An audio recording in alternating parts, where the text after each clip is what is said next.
Hi, everybody. I'm David Asman. Thanks for joining us. Kicking off tonight, it's make or break time for retailers. The holiday shopping season is here. And for many businesses, the final 2 months of the year make up the bulk of their revenue. A bad Christmas can spell doom, but a green Christmas can carry them through to next year. After a ho-hum 2009 and a disastrous 2008, holiday sales are expected to increase moderately this year to nearly $450 billion. Now, that is below the average over the last 10 years, but still it's a marked improvement from what retailers have experienced since 2008. Most optimistic are the online retailers. A recent study predicts that internet sales will increase 16% from last year. In fact, 37% of shoppers say they expect to purchase their gifts online. But even online companies have to be nimble in this difficult economic environment. So what do businesses have to do to keep up the momentum? Perfect guest. Here to score it for us is Patrick Byrne. He is founder of Overstock.com, which has really changed everything about the way people do business. You know, Patrick, even a lot of the brick and mortar retailers say that what you have done to change the whole concept of how to retail goods is just extraordinary. So you are an entrepreneur in every sense of the word. What are you doing now, this year, to sell goods going into Christmas? Well, thanks, David. Thanks for the kind words. We've been hammering on two areas. One is our supply chain, stripping costs out, We think we've stripped about close to 5% of our costs out of our supply chain in the last couple of years. And we're passing that on. How specifically, Patrick, have you done that? Buying smarter warehousing, smarter shipping, negotiating better deals with UPS and FedEx and things like that. So we're all about shaving the costs out and passing it on to the consumer and just we've already pushed our prices lower. We think that on 88% of our products we're competitive now, and which means cheaper than you can get anywhere else. And we just keep on, and we try to make it 100%. And we think we've pushed prices down below where just about anyone can follow. And we still have another, over the next year or two, we think we can drive them another significant, 5% or something out of our pricing. By the way, does that include the awful subject of cutting staff? I mean, have you had to do that to get prices down?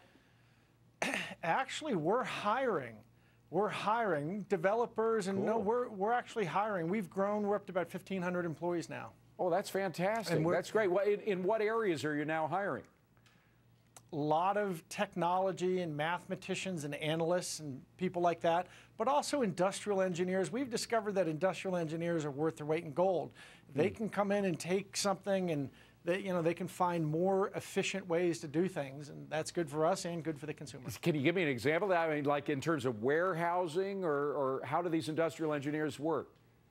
I'll give you an example. Just in the warehouse, I mean, it sounds simple once it's explained, but suppose in the warehouse the products have been put away sort of randomly or put away in the order they come in. Well, you do the analysis, you find that, you find 5 or 10% of your products are really high volume, move all those up to the front of the warehouse so they're just a few steps away from the guy doing the picking, and the folks doing the picking, and you save them a lot of travel, and believe it or not, all these nickels and dimes and pennies that you can find like that start adding up to real money. Fascinating. I love this stuff. I love that. And again, it's wonderful for our audience because all these little things do add up. Now, technology, we have not yet seen the end of the ways in which that saves money for folks who are doing the retailing and the wholesaling. The apps, the mobile apps that you have now incorporated into your business model. Explain how that works.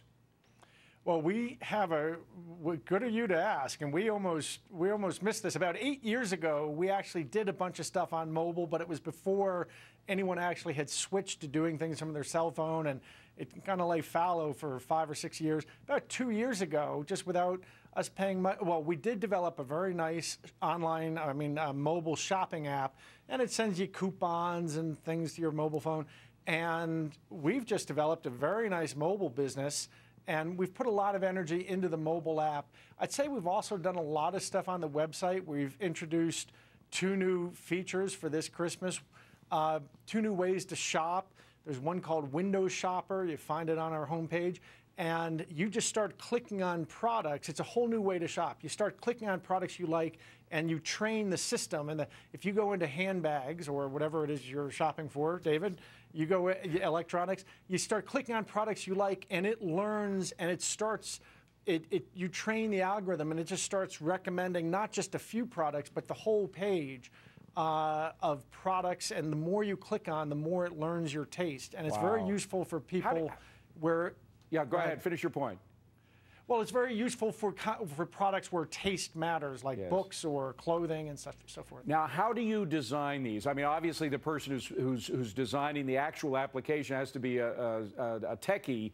But do you get the people involved, the salespeople involved, and everything in order to develop these apps? Well, yes, we do. We have a very good system. We have customer service folks giving ideas. We have the technologists, and we have a group of artists. And it's my job to sort of mediate, and it was a wonderful woman who works with me, Asman, and we sort of bring together these three different groups, and the customer service people are talking to the customers, and they have a very good idea how they're thinking. The artists, you know, the artists and graphic artists, they contribute something, and the technologists tell us what they can do. So it's my job gets simple. I'm just kind of mediating a conversation among those three groups. Simple, but absolutely key. All right, nobody, maybe except for Scoreboard, loves small businesses like you do, and you've got this wonderful Main Street Store campaign, all about small businesses. I don't want to let you go without you explaining more about it, please. We have a new. Thank you so much. I'm so proud of this store. It's called the Main Street Revolution. It's a store within Overstock, and we're just going out to small businesses, Main Street folks around the U.S. We have people making everything, and so we now have 117 partners with about 28,000 products, 117 suppliers, 28,000 products. I'm hearing about, you know, a woman in Wisconsin who makes headbands for babies and leg warmers for babies. I didn't know there was such a thing, but she's selling them through our site. She's having to go out and hire people. And actually, she was getting 500 orders a week. She quit her day job. She's just doing this, and now she's hiring people. I'm hearing about this is happening. A lot of the vendors who got hooked up to this, and this part of the Overstock only deals with small businesses in America. Less than most of them have 10 people or less. Or fewer, and nothing makes me happier than to hear about how they're hiring people, putting on extra shifts to keep up. You know, they didn't expect that once they got hooked up to us, they'd start getting 100 to 500 orders a week. And so I just love that we're sort of helping. It is absolutely. I mean, again, you understand, as the president says he does, that these small businesses are the backbone of the economy. And I'm only going to ask you this next question because I love you, Patrick. But what are you wearing? Well, thanks for asking. You dig my threads? This is a Shanghai. It's called Shanghai Tang. It's the first luxury designer out of China, Shanghai Tang. And I love them, and I've just started wearing exclusively Shanghai Tang. You see, you get the cutting edge, not only in management, but also in clothing from Patrick Byrne. Patrick Byrne, the man who discovered the neatest ways to sell stuff online from Overstock.com. Great to see you again, Patrick. Thanks very much. Great Happy to see holidays. you, David. Well.